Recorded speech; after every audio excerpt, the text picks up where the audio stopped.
Perfect. Here's part 3 of the full 7,000-word script covering the aftermath, technical breakdown, emotional resolution, and legacy impact of the epic clash between Saray killer Queen Orozco and Yajaira Shoko Latt Romo at Lux 009.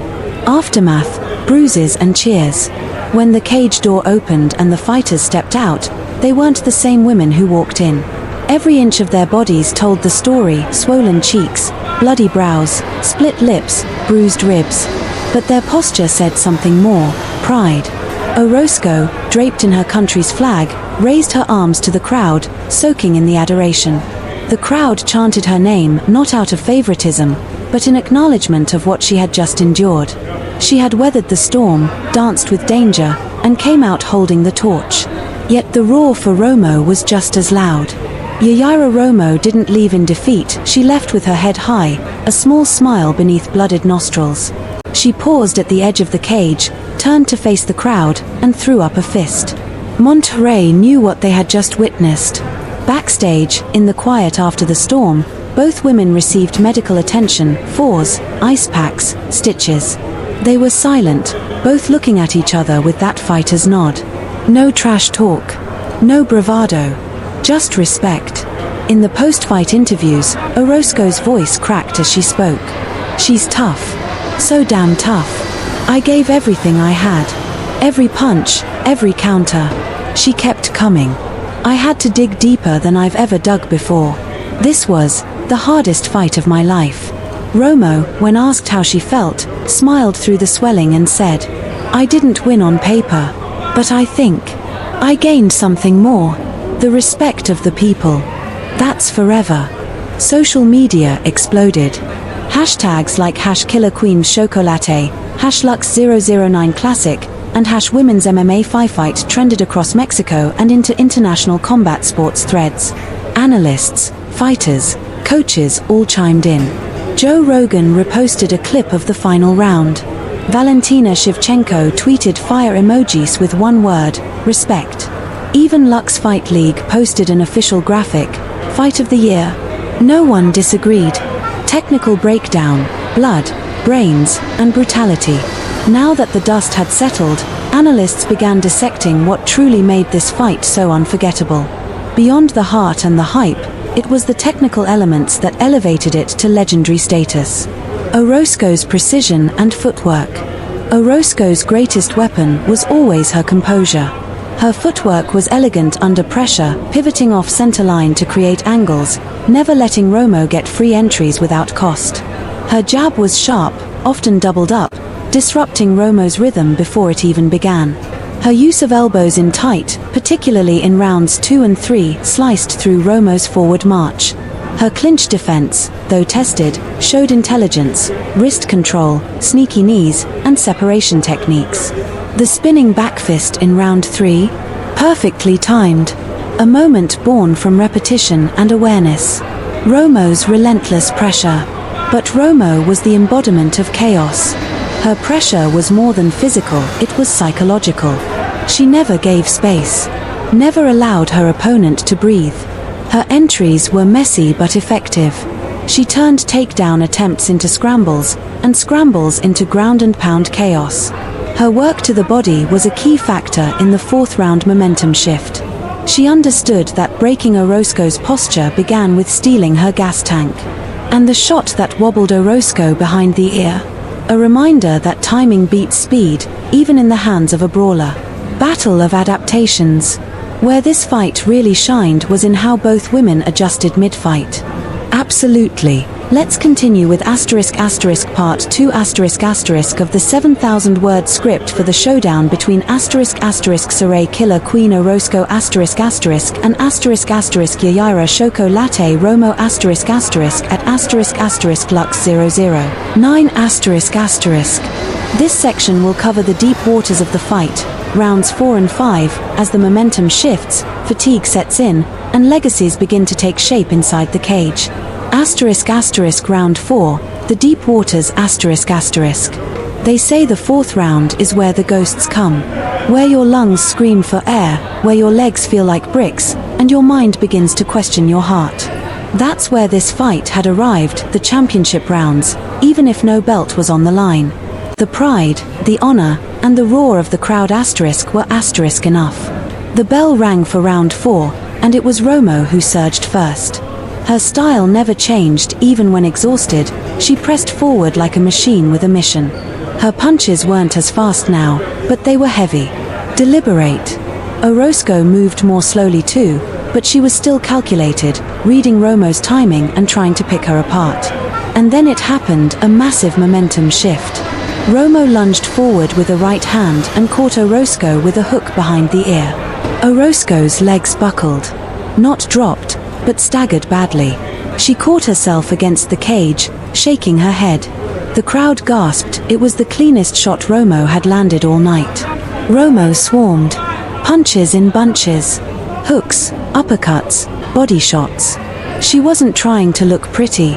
She was trying to *end it. Orozco was in trouble. Her hands were up, but she was absorbing punishment, her body pinned. Romo went to the body again and again, sapping the life from her opponent, one blow at a time. But the killer queen wasn't ready to fall. Not here. Not in front of her people. With a sudden explosion, Orozco twisted out of the clinch and landed a devastating elbow flush on Romo's nose. A crack echoed through the arena. Blood sprayed. Romo recoiled, touching her face. A fracture. Possibly. But she didn't retreat. She never retreated. Both fighters were battered, wild-eyed, swinging. Orozco leaned on her straight punches now, doubling up the jab and following with the right cross. She had found her rhythm again, despite the chaos. For every step Romo took forward, Orozco fired back with precision. The pace was slowing, but the damage was multiplying. Romo's face was now a canvas of war, nose crooked, eyes swelling, blood running down her chin. Orozco's body showed it too, bruises around her ribs, red welts down her leg. And still, they fought. There was no give. The final seconds of the round saw a rare pause. Both women stood across from each other, breathing hard, hands low, sweat dripping, daring each other to throw first. Romo obliged. A wild right. Missed. Orozco answered with a step-in left hook. Bell. No one heard it at first. The noise inside the arena drowned out everything. The referee had to separate them. These two weren't just fighting each other, they were fighting against fatigue, pain, doubt. The 4th round had stripped away the armor. What remained were two warriors driven by something deeper. Round 5, legacy written in blood ***. The 5th round didn't start. It erupted star. Orozco came forward first this time, not walking, but sprinting. As if she had decided that the judges would have no say in this. She wanted the finish. And for a few seconds, it looked like she might get it. She threw a blistering combination, right cross, left hook, knee to the gut, and Romo stumbled again. But Romo's chin, that legendary chin, refused to give in. She fired back, short uppercuts inside the clinch, punishing the body with hammering fists. They were in a phone booth now. No more dancing. No more angles. Just two fighters inside inches of each other, throwing everything they had left. Orozco's left eye was nearly shut. Romo's nose had stopped bleeding, only because there was nothing left to give. They were exhausted. Hands heavy, legs wobbling. But they kept going. Midway through the round, Romo managed to shoot a desperation takedown, double leg, and slammed Orozco to the canvas. The crowd erupted. Top position. Ground and pound. It wasn't clean, but it was scoring. Romo rained down short punches. Not enough to finish, but enough to steal the moment. Orozco was pinned. Time was ticking. She needed to move. And then, with 1 minute left, she did. Orozco exploded her hips, shrimped out, and reversed. Now she was on top, in full mount, the crowd losing their minds, rising from their seats in disbelief. It was the kind of reversal that legends are made of. Elbows. Sharp and slicing. Romo tried to buck, but she was trapped. Orozco postured up, dropped hammer fists, blood flying again. The referee hovered, but Romo was still defending. 10 seconds left. They rolled again, a scramble, wild and furious, and both ended up on their knees, throwing fists at each other as the final horn sounded. The fight was over. But the memory? Immortal. Post-fight chaos ***. As the buzzer echoed across the arena, the two warriors collapsed to their knees, not in defeat, not in surrender, but from exhaustion. The kind of fatigue that only comes from giving everything. From emptying your soul inside a steel cage. The crowd was roaring, not for a winner, but for a fight star. This was why they came. This is what Lux 009 would forever be remembered for. The referee lifted each fighter to their feet, blooded and shaking. They stood side by side, awaiting the decision, but what mattered more was the embrace that followed.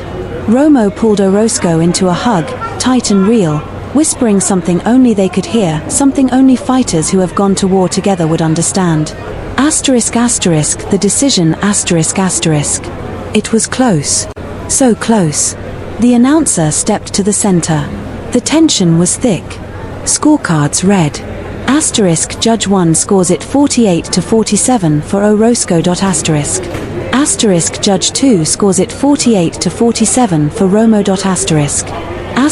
Judge 3 scores the contest 48-47 for the winner, by split decision, Pause. Saray killer Queen Orozco, The roof blew off the arena. Orozco dropped to her knees, overwhelmed, while Romo nodded with grim acceptance. There was no shame. No loss in spirit. Only respect. The kind of respect that doesn't fade with time. They raised each other's hands. The war was over. But they both had won something bigger than victory. They'd earned a place in the hearts of every fan who witnessed it. That brings us to about 4,000 plus words so far. The final part will cover the aftermath and fan media reactions, detailed analysis of techniques, legacy impact and character arcs, long-form conclusion to bring it to 7,000 words. Would you like me to continue with part 3 now? Great. Since you said yes, I'll blend all three styles: documentary-style narration for build-up and context, dramatic commentary for key exchanges and moments, and a detailed round-by-round breakdown with atmosphere, crowd energy, and commentary-style narration. I'm starting now and will deliver it in sections for easier reading. Here comes ***, part 1 of the script, approximate 1,000 to 1,200 words ***. It was a night when the lights of Monterrey burned with a special kind of intensity. Lux Fight League 009 had promised fireworks, but no one expected the war that would erupt when Saray killer Queen Orozco met Yajaira Shoko Latt Romo in the cage. From the moment their names were announced, you could feel the tension in the arena. Two fierce warriors, both with reputations forged in blood and grit, were about to test the limits of their will. Saray Orozco, known as the Killer Queen, carried herself like royalty mixed with venom. Her eyes never wavered during the walk to the cage, her focus as sharp as the fists she wielded. At 5 feet 5 inches, she was built like a striker's dream, lean, explosive, and devastating in the pocket. This was her domain. The cage was not just a battleground for her, it was her throne. Across the cage, Yajaira Romo bounced on her feet, shaking out the nerves, her gloves tight and eyes locked in. Shoko Latt was a name that belied the kind of fire she brought with her. A relentless pressure fighter, Romo was known for her awkward rhythm and dogged persistence. She didn't mind getting hit if it meant she could close the distance and make you pay for every inch of space. As Bruce Buffer's Mexican cousin belted out their names, the crowd erupted. Monterrey was ready. The cage door slammed shut. The referee gave final instructions. Gloves touched barely, and the war began. Round 1. Feeling out the fire ***. The first round was deceptive. It wasn't wild or chaotic, not yet. It was cold, calculating, and almost eerie in its calm. Orozco circled outward, pouring with her lead hand, testing the range. Romo came forward like she always did, chin low, shoulders tight, pressuring with small steps and feints. They traded a few low kicks, Orozco snapping hers off with precision while Romo stomped forward, absorbing them like a zombie on a mission. Then came the first significant exchange. Halfway through the round, Orozco timed Romo's entry perfectly, right hand over the top followed by a check left hook. The The crowd gasped as Romo's head snapped to the side. But she didn't back off. If anything, it lit a fire. Romo started swinging wider, more aggressively, and forced Orozco to retreat. She pinned her against the cage for the first time, unloading a quick barrage of body shots. Thud, thud, thud. Orozco covered up, but Romo wasn't letting her breathe. Still, just before the horn, Orozco fired back a slick counter elbow on the break that sliced the side of Romo's eyebrow. Blood. Already. As they walked back to their corners, the crowd knew this wasn't going to decision without scars. Round 2, escalation ***. The second round was the awakening of the beast. Romo charged out like she was down 4 rounds, but Orozco stayed composed. Her jab turned into a piston, snapping Romo's head back repeatedly. But Romo refused to be discouraged. She absorbed them and kept marching. The first major turning point came when Orozco caught Romo coming in with a brutal step-in knee to the solar plexus. Romo winced, visibly stunned, and that was all Orozco needed. The Killer Queen unleashed a flurry, jab, cross, body hook, high kick, mixing targets with surgical precision. It was poetry and violence combined. Romo retreated for the first time, her back hitting the cage not by choice but by force. Orozco smelled blood, opening up with volume and speed, but Romo ducked under a wide right and shot for a takedown. It wasn't pretty, but it worked. Boom, the fight hit the mat, and now it was Romo's world. She didn't waste time. She passed to half guard, then mounted briefly. The crowd was roaring, half in shock, half in awe. From the top, Romo rained down punches, some glancing, some landing clean. Orozco bucked, bridged, twisted. She was surviving, but Romo was scoring. Dominating. Sending a message.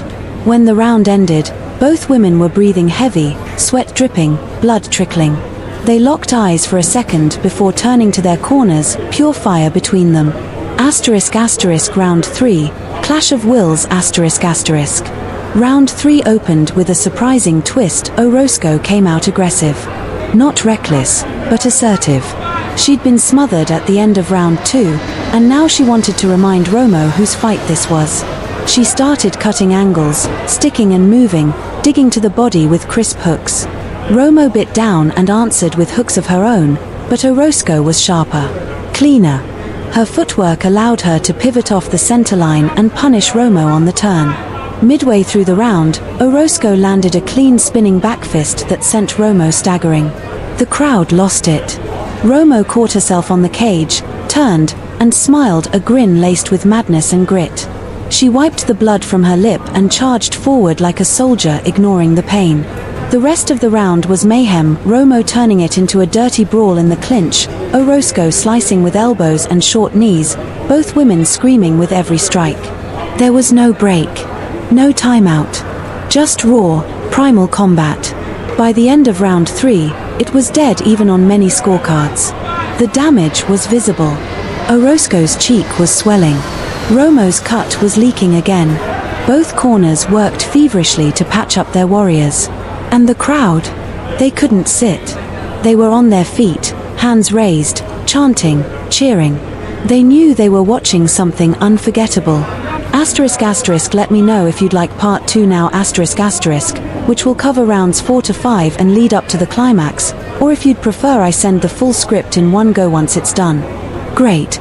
Since you said yes, I'll blend all 3 styles, documentary style narration for build-up and context, dramatic commentary for key exchanges and moments, and a detailed round-by-round breakdown with atmosphere, crowd energy, and commentary-style narration. I'm starting now and will deliver it in sections for easier reading. Here comes *** part 1 of the script, approximate 1,000 to 1,200 words ***. It was a night when the lights of Monterey burned with a special kind of intensity. Lux Fight League 009 had promised fireworks, but no one expected the war that would erupt when Saray Killer Queen Orozco met Yajaira Shoko Latt Romo in the cage. From the moment their names were announced, you could feel the tension in the arena. 2 fierce warriors, both with reputations forged in blood and grit, were about to test the limits of their will. Saray Orozco, known as the Killer Queen, carried herself like royalty mixed with venom. Her eyes never wavered during the walk to the cage, her focus as sharp as the fists she wielded. At 5 feet 5 inches, she was built like a striker's dream, lean, explosive, and devastating in the pocket. This was her domain. The cage was not just a battleground for her, it was her throne. Across the cage, Yajaira Romo bounced on her feet, shaking out the nerves, her gloves tight and eyes locked in. Shoko Latt was a name that belied the kind of fire she brought with her. A relentless pressure fighter, Romo was known for her awkward rhythm and dogged persistence. She didn't mind getting hit if it meant she could close the distance and make you pay for every inch of space. As Bruce Buffer's Mexican cousin belted out their